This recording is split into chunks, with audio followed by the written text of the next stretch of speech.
কোন পশুতে কতবার কোরবানি করা যাবে, কোন পশুর বয়স কত হতে হবে, কোন কোন পশু দিয়ে কোরবানি করা জায়েজ, কোন সময় থেকে কোরবানি করতে পারবে, দরিদ্র ব্যক্তির কোরবানির হুকুম কি, নাবালিগের পক্ষ থেকে কোরবানি করা যাবে কিনা, নাবালিগের কোরবানির হুকুম কি।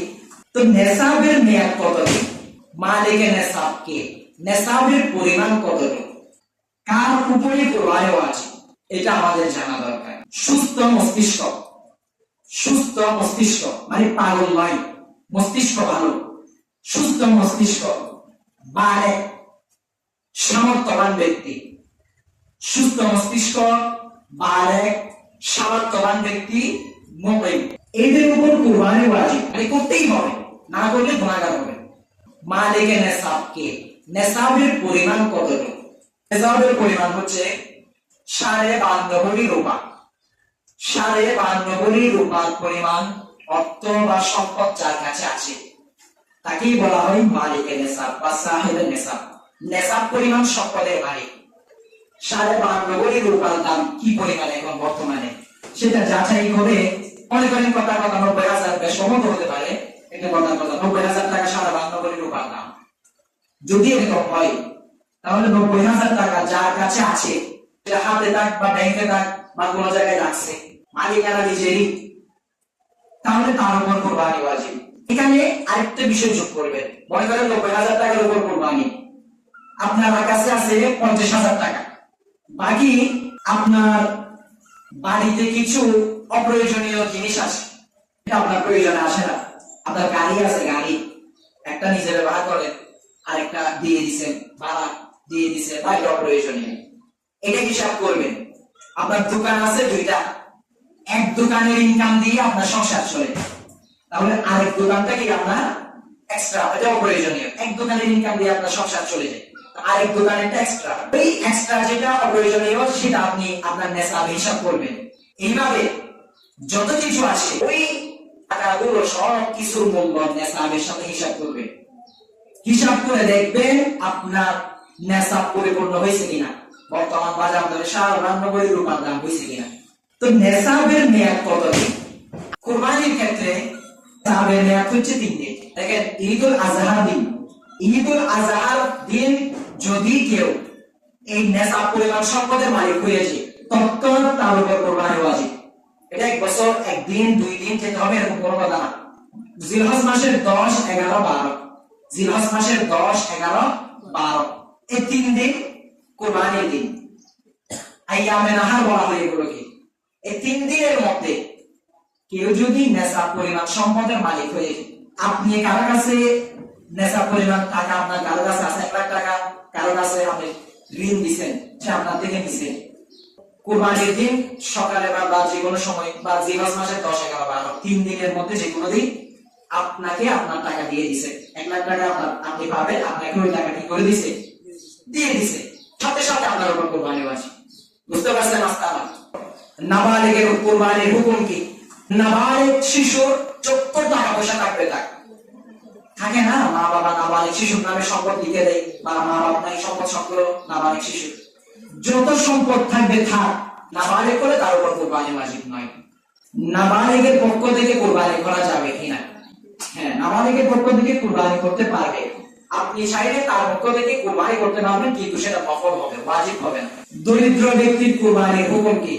দরিদ্র, দরিদ্র বলতে কাকে বোঝায়, দরিদ্র বলতে যেই সাহেবের নেসাব নয়, নেসাব পরিমাণ সম্পদের মালিক যে নয় তাকে দরিদ্র বলা হয় বা গরিব বলা হয়, তার উপর তো কোরবানি ওয়াজিব নয়।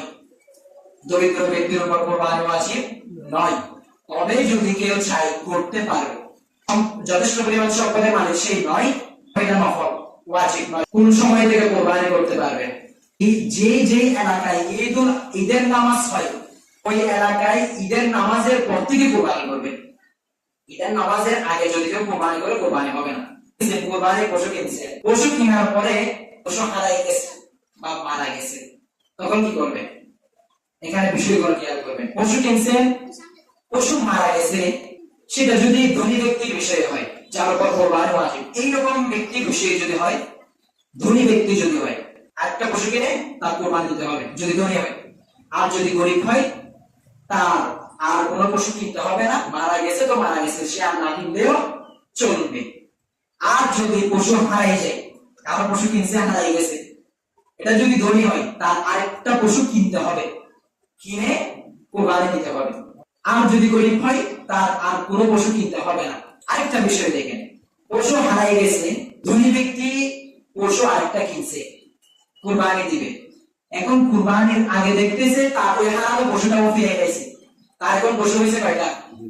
দুইটা। ধনী ব্যক্তি হলে পশু হয়েছে দুইটা, তাহলে সে দুইটা থেকে যেটা ভালো, উত্তম, তাজা, মোটা তাজা, স্বাস্থ্যবান, সেটা সে কুরবানি দিবে। যেটা ভালো যে কোনো একটা সে কি করবে? কুরবানি দিবে। এখন গরিবের বিষয়ে দেখেন, দরিদ্র ব্যক্তি হলে পশু কিনছে হারিয়ে গেছে, তাহলে তারা কিনতে হয় না কিন্তু পশু, কিন্তু সে কি করছে?